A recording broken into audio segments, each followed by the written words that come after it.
Every week we do a Q&A with interesting and accomplished members of the adaptive community to find how they persevered, how they innovated, how they built communities, and how they found solutions.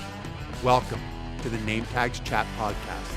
Welcome to the Nametags Chat Podcast. Today with Hannah Dederick, who just recently returned from Tokyo, I guess a few weeks ago, but recently returned from Tokyo. She was fourth in the 100 meters, 3/100ths of a second out of third place, 3/100ths of a second off the podium. She was the youngest wheelchair athlete. She was the youngest wheelchair athlete in 2019 at the World Championships. She is a two-time world champion junior world champion in 100, 200, 400, and 800, also a silver medalist in the 1500. Hannah, congratulations. Thank you for joining us. Welcome. Thank you for having me. This is great. And you are now at the University of Illinois, have just started or just about to start classes at the University of Illinois. This has got to be a bit of a whirlwind for you, right? I mean, you go to the Paralympics, then you start college. And do you have any idea which way is up? How are you handling the whole beginning of college now? It's going really well. The transition was a lot easier than I expected. But being in Tokyo for like a month, being away from home and being away from mom and dad, I think it was a lot easier. I think Tokyo was like a practice for me, and now I'm here and I'm just feel like I'm adjusted a lot easier here. So no homesickness for you? Not really. I've gotten a lot used to it the second time. What was it like being in Tokyo? That was your first Paralympic Games. Was it what you expected? Did you feel prepared? Being the youngest wheelchair athlete, what was that like? So I definitely felt pretty strong coming to the games. I was doing very well this year. I was top one this past before leading up to Tokyo. I was top one in the world ranked. And so you're ranked first in the world? Yeah, all year. When competition started beginning in the beginning of like April or May was when I started competing, going in more competitions. So I was able to see where I'm at this year. So like me and Sherry were like we've always we've known each other for like since I started competitively racing. This is Sherry Madsen, who was 3/100ths ahead of you. Yes. Bronze medal in the 100, but you are 18 years old. Sherry is 44 years old and had been the youngster back in 1996, and then was the Paralympic champion in 2000, but she effectively retired before you were even born. And then now she's come back and you guys are teammates. I know, it's crazy. So what's your relationship like with her? I think we have definitely really become very good friends and very great teammates as the years went by, as I gotten faster and as I started to compete in like higher competitions such as worlds. I think this year I think we have gotten a lot closer in our times, like a lot closer. Before this is like the year that we've had we've had the closest races. I think trials was like the closest race. In 100, I beat her in like 0.1 second in 100. 1/100th, right? 1/100th. Yes. And And But then so she that, won the Paralympics by 3 100s. mhm. Wow. Now, how about so 2019 for you was a really big year, right? I mean, you were 16 years old, Mhm. sophomore in high school. What did you expect that year? Because you went to three big events. Did you expect to go to the World Championships, the Parapan and the Junior Worlds, or were you kind of just thinking about the Junior Worlds? Um, so I knew that coming in 2019 that there was three major competitions. I knew that I would have a higher chance making the World Junior team. Um, was coming back like as like a world champion, and like I definitely came back a lot stronger this time. Um, yeah, I just like kind of like played it by ear. I just like trained, and I didn't really have a specific goal in mind. I just wanted to like see where it takes me in 2019. I just trained. I've gone to local competitions like um, desert, and I also went to Switzerland for the Arbonne meet to see if I can make any of those teams. Arbonne's usually the place where people go there to compete and see if they can get the times they need to make any team or make any standards or anything. Arbonne and Switzerland. Arbonne and Notwell track are definitely the place to compete there. The fastest tracks in the world, yes, Mhm. for wheelchairs, that's for sure.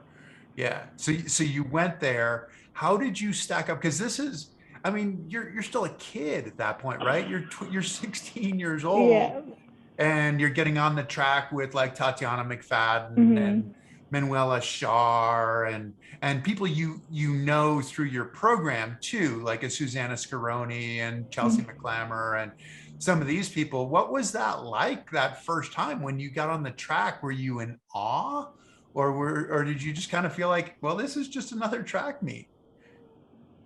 Um, I think that so like so when I went to the Arbonne meet, they kind of categorized us by time, so I never got the opportunity to like race with them. They would be the in the fastest heat. I wasn't at that fastest at that time yet. So yeah, it So it wasn't. wasn't as intimidating then, or was it intimidating just to kind of be on the track with them, even though you weren't in the same heat? Um, I think it was just exciting just to like be on like the world's best track with being surrounded by world's best athletes. I think that I was just like loving the experience and just wanted to see where the time in Arbonne will take me. And how did you run there? What kind of times did you run? Were you surprised that you ran faster than you had before? Um, Arbonne, I didn't so like I can so I did okay in the whole meet. Um, I think the 100 meter was definitely the best race. It was definitely the fastest time I've ever gotten before World Championships, and that's how I got nominated for be, to compete at the World Championship was through my Arbonne 100 meter time. So that was it. So that's in the springtime. So you knew then that you were going to go to the World Championships. So that really triggered all three of those big races for you then, right? So you went back to Switzerland to compete at the World Juniors, and then to Peru for the Parapans, and then to Dubai. Is that how it worked? Yes, yeah, I that's what I did. I went to Arbonne, and then I went back to Switzerland for Junior Worlds, and then Parapan, and then World Championships. And what did you think? I mean, like all of a sudden you're you're there on the world stage. Like this is it. Like and you were running fast. You were sixth in the 100 at the World Championships. So sixth in the world as a 16-year-old. And Tokyo was scheduled to be the next year. But then Yes. something happened along the way. So what were you thinking before the shutdown? And then what did you do after the shutdown? Uh, so so after so I definitely after making world championships, I definitely felt like I had a potential of making a Paralympic team. It's just as high as expectations to make both teams. I think they kind of had the same um, level of qualifying. Yeah, I definitely felt very hopeful for the next year, and I definitely felt very excited for the next year. And then, yeah, and then quickly after when I got back from World Championships, we started hearing COVID, but like a lot of us didn't believe it until the whole world suddenly shut down.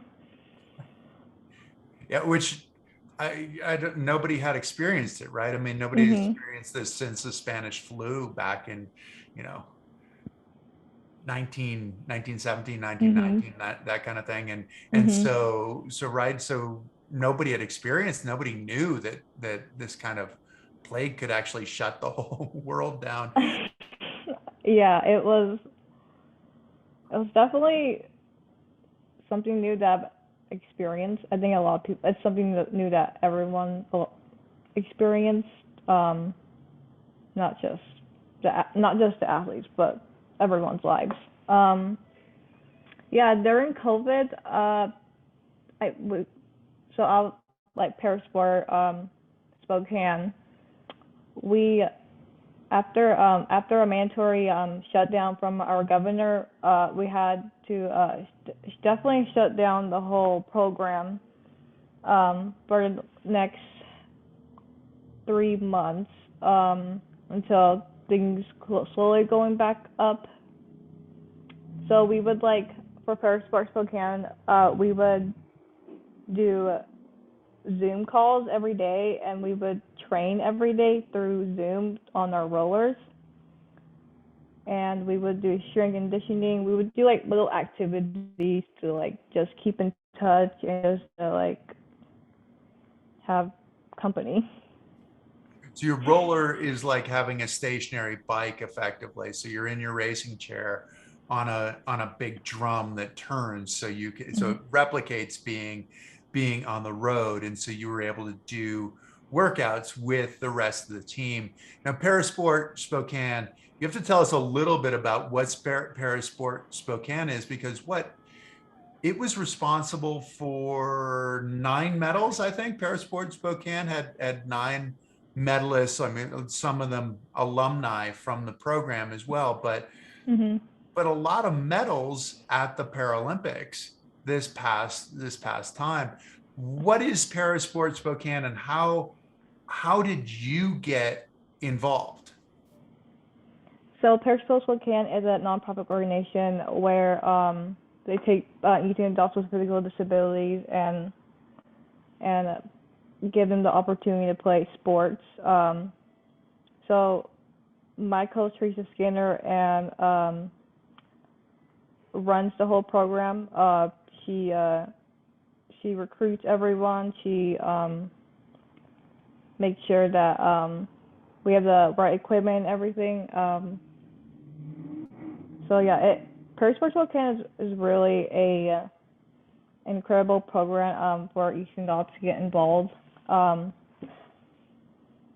it's um, it's definitely grew over the past.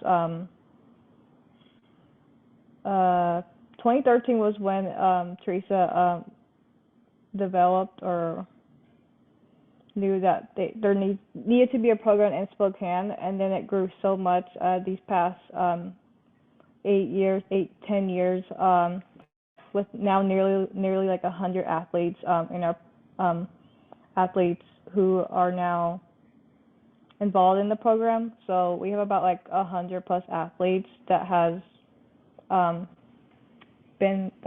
got involved, and really.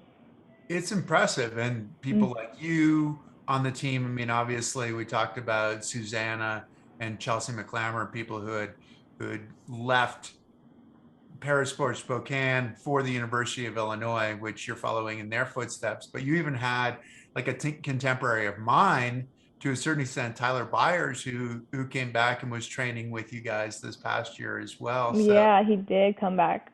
It was definitely pretty cool for to have him come back and to be a role model for these young athletes, and not only for the athletes, but he's also been a role model for me um, as I trained a lot more, as I trained what did on a daily basis. what did he share with you? What did you Uh, learn from him? I definitely learned to really. I think it was the track and on the row was when I definitely really pushed myself this past year, since he came back and joined our program. He's really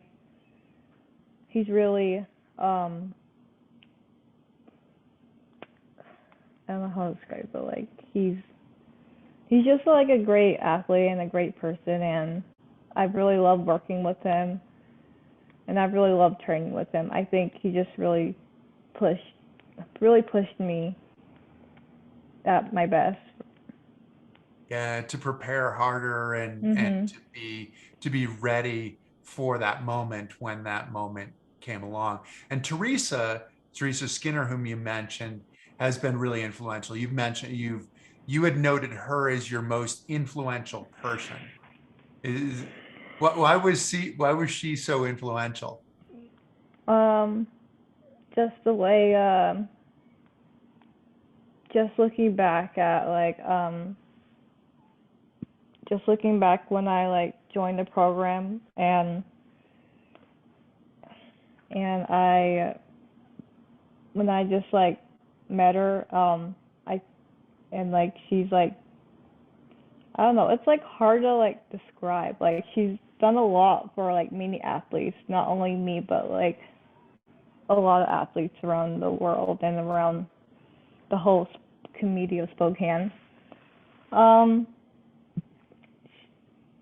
she's definitely been there for um been she's definitely been there for all my firsts.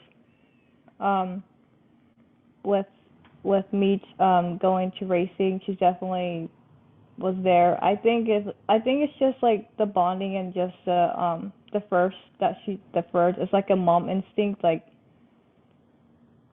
your mom's usually there for your first of everything, and I think that's like really special and like really meaningful as an athlete, and as I don't know, it's definitely been an incredible journey, and I'm so grateful that she got to be on the staff members for Tokyo Paralympics.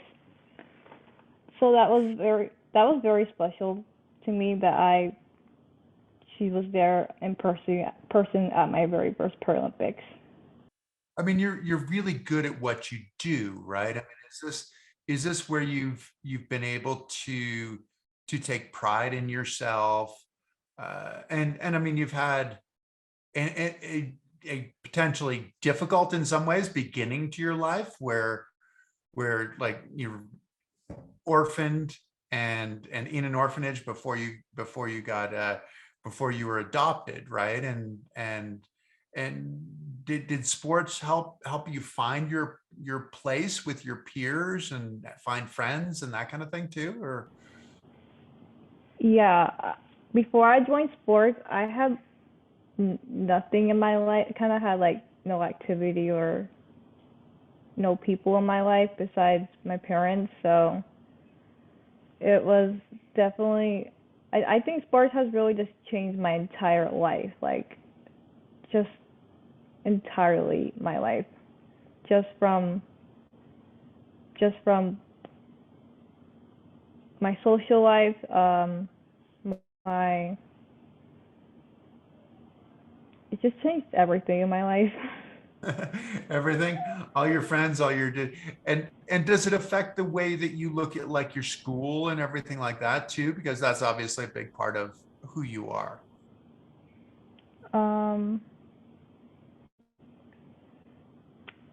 I think I think for me, school is always something that I have a hard time feeling included. Um, I think Parasports Spokane has always been the group that I've felt included and belonging. So yeah, so school is just like something that has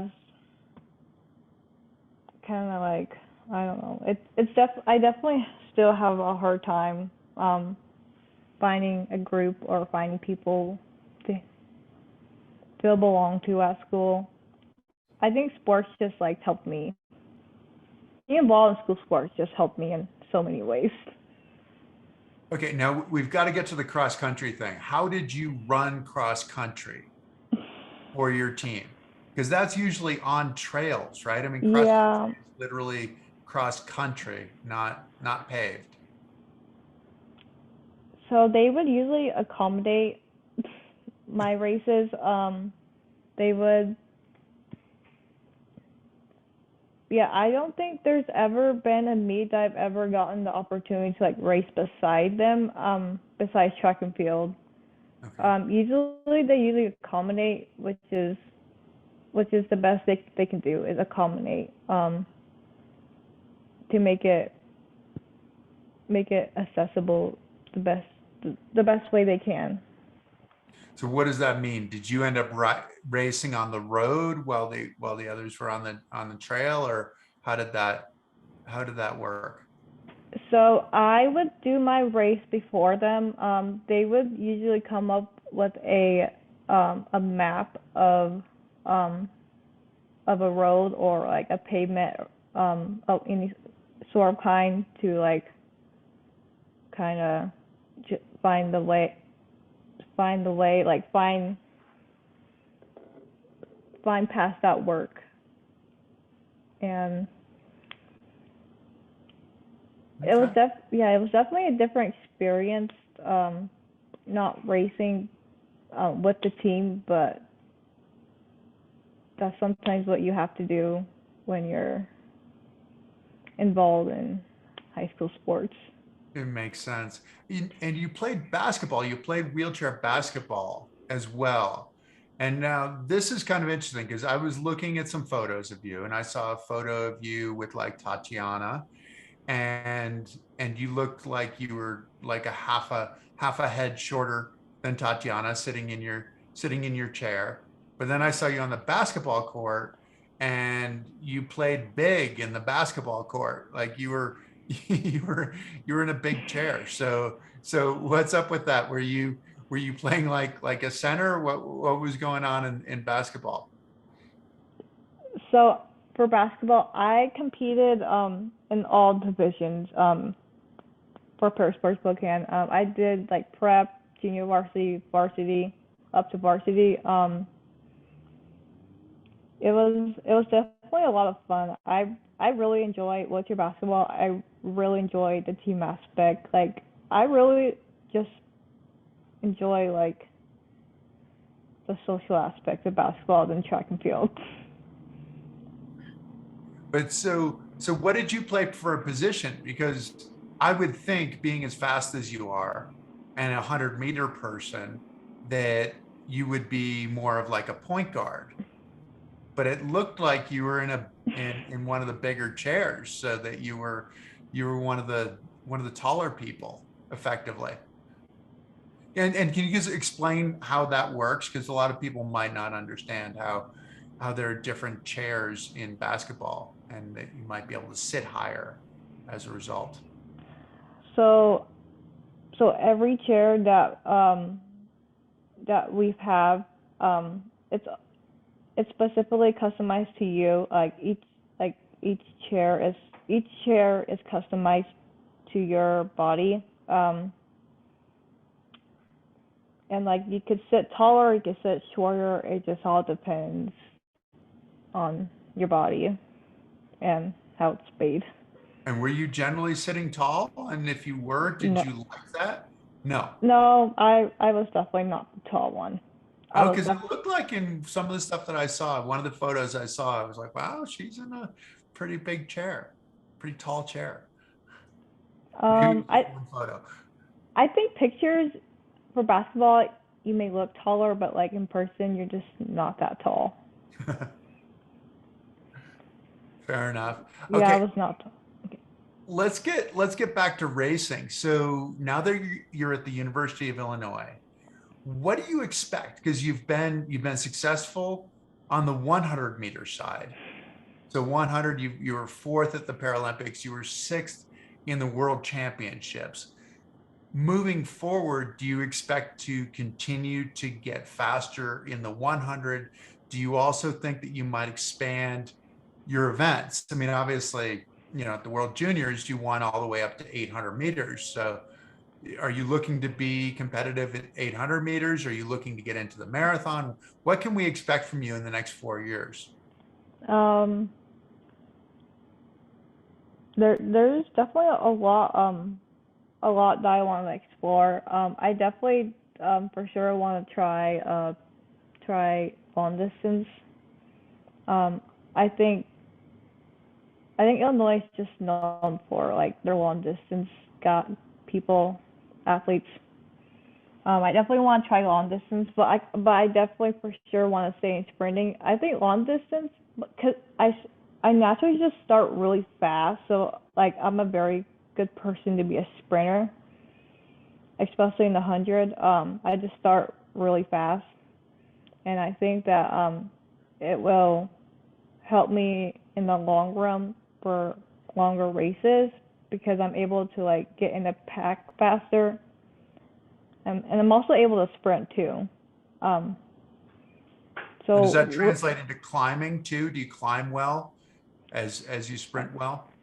um, I definitely kind of like climbing. I think because I'm so light, I can definitely have like pretty fast short hand speed up a hill. So I think I can do hills. I think if I keep training hard and keep training here, I think that long distance and hills would definitely be my strong suit.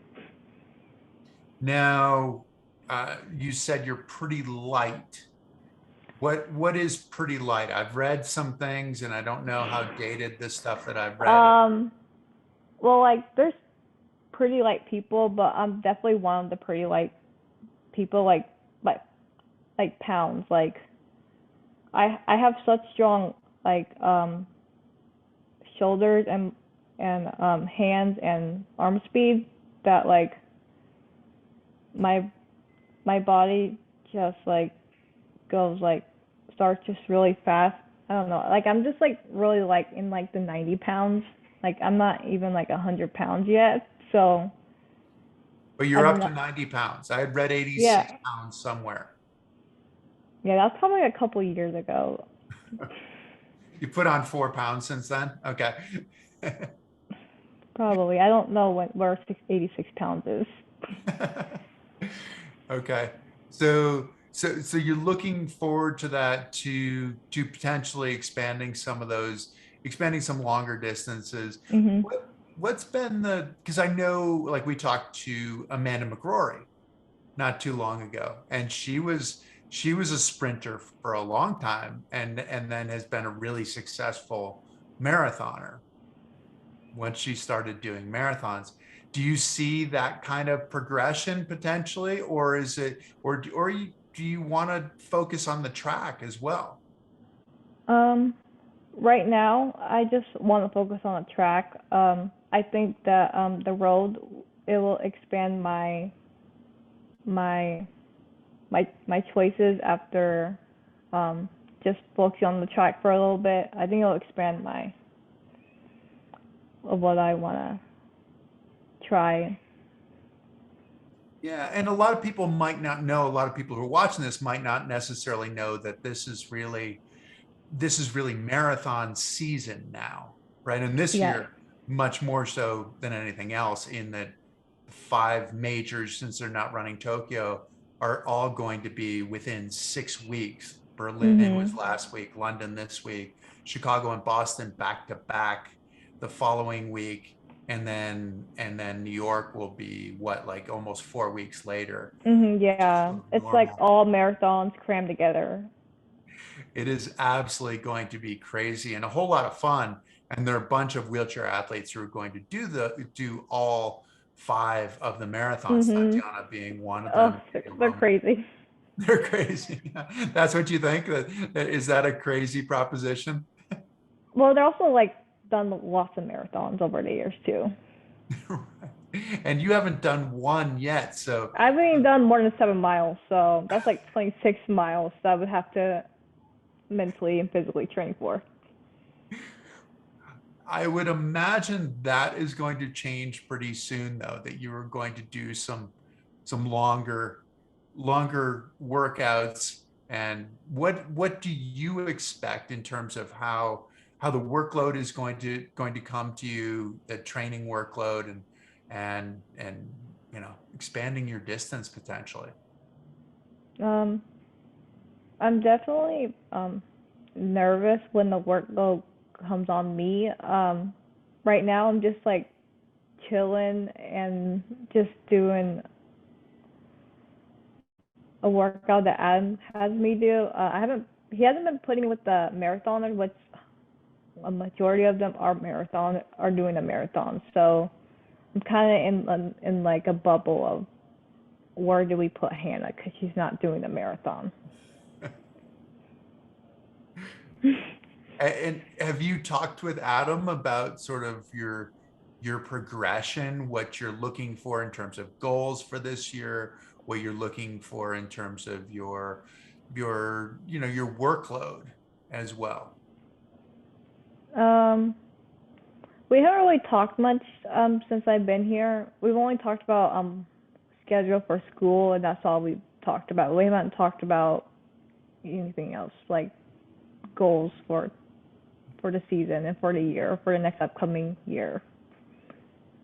We haven't done that yet, but I should get on top of that.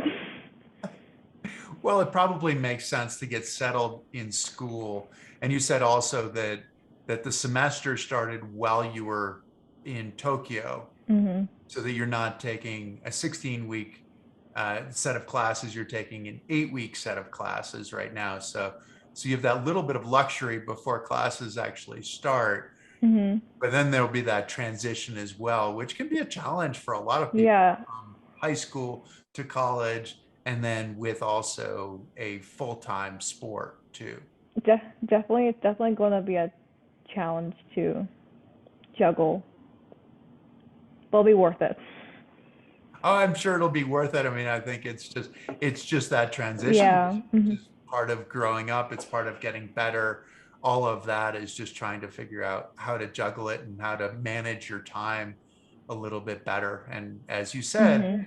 you were on your own in Tokyo, and so you don't have your parents looking over your shoulder, and Mhm. you'll be the Yeah. one responsible for it, which changes things a little bit. So yeah, but can you give us any insight, anything that is sort of your beginning back at school?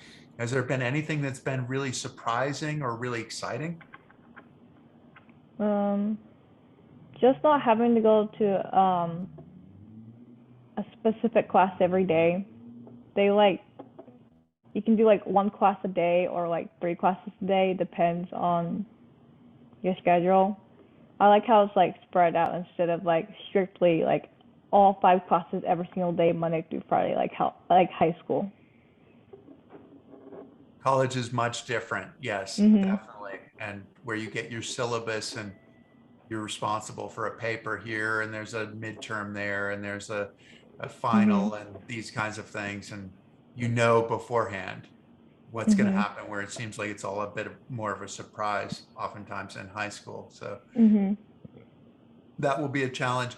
How about any of the people that you might have gotten to know a little bit in Tokyo that now you see a whole lot more of? Did you create friendships in Tokyo that then Um, are now part of your college experience? yeah, I did like I met Kelsey Lefevre. We've been really good friends. We were roommates the past month, so we got to bond a lot. I don't see her right. I haven't seen her for a while. She's in Chicago right now, so I don't know when next time I'm gonna see her. And then I've been seeing Chelsea a little bit every day. We roomed in Tokyo too. We roomed together in Tokyo. And then I roomed with Amanda. Well, Amanda retiring this year. She's in Denver, so I haven't get to see her all. Okay.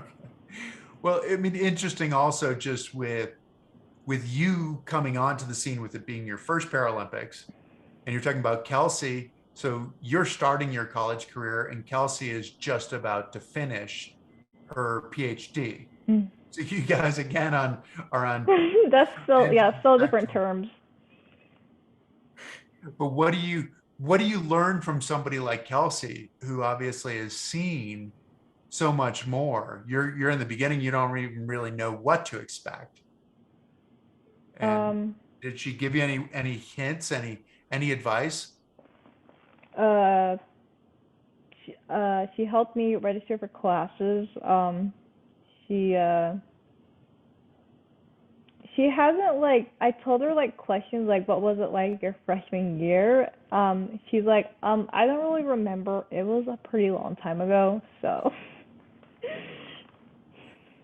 so I guess it was a pretty long time ago It was a pretty long when time she ago. was a freshman in college. Now, I saw something that she was giving you insight on dorm life, though.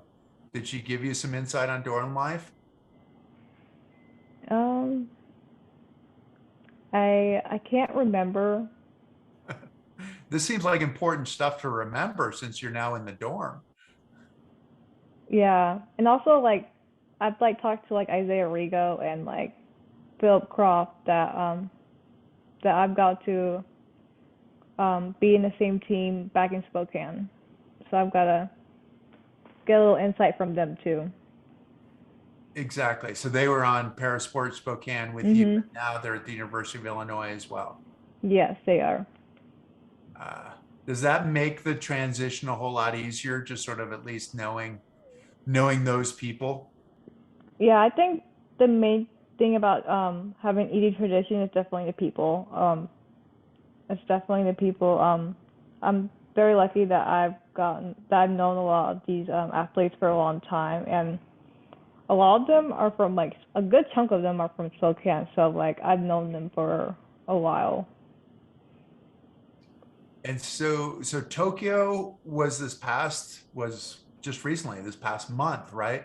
And Mhm. then, but you only have 3 years until Paris.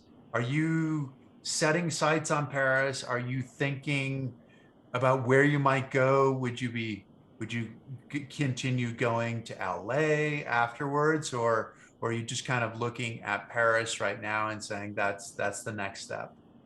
Um, I think I think LA would. I think I want to go to LA, but I know that like Teresa will be like LA. You can go like 5 more Paralympic Games. I definitely want to do more in my life than just being an athlete. I definitely want to have a family and stuff. Start a family and have the life of outside of being an athlete. Interesting. Okay. As an 18-year-old, you're already thinking that there's going to be the Yeah, athlete part. I definitely want that, but like don't know why, but like it's definitely up in the air right now. But I for sure Paris and LA. Did you talk to Sherry Madsen about that? Because that's essentially what she did. She was still so young and on top of her game when she retired after Sydney and started a family? Uh, no, I haven't talked to anyone about wanting to start a family actually. Okay. Well, it's not anything you need to do right away. Oh yeah, no. Yeah, definitely not right now. Right, exactly. Well, it sounds like you are set up to have a rich and full experience, and we will look forward to hearing more about one, how things work out at the University of Illinois, what your goals are once you and Adam get together and figure out what's going on and what you want to do, and which events you want to compete in on the track and maybe move to the marathon, but then also where you move from there. I mean, this is such an Yeah, exciting time of your I'm life, I so imagine. excited. Yeah, Mhm. yeah. Just run with the excitement right now. Yes, definitely. The goal is to get be a Paralympic medalist or like win a Paralympic medal. Definitely, it's definitely the top goal. I think it's every athlete's goal. A lot of athletes want to make a Paralympics.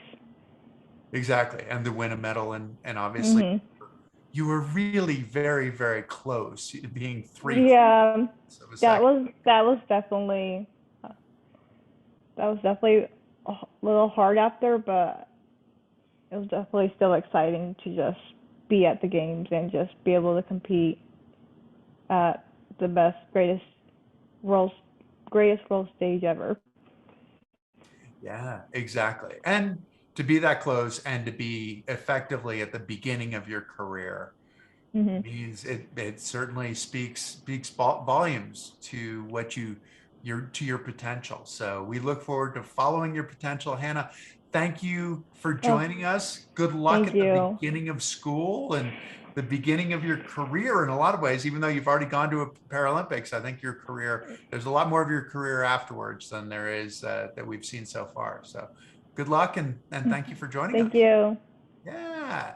And thank you to all of you for joining us. I hope you enjoyed our discussion with Hannah Dederick and look forward to following her in the future. If you enjoyed what we're doing, please tell your friends. The greatest compliment you can give us is telling other people to check it out. This will be a podcast. We'll edit it. We'll get it out there to all of the usual suspects, the Apples and the Spotify's. So if you can follow, if you can like us, that helps us continue to move forward and continue to have great guests. So thanks to all of you, and we'll see you next time.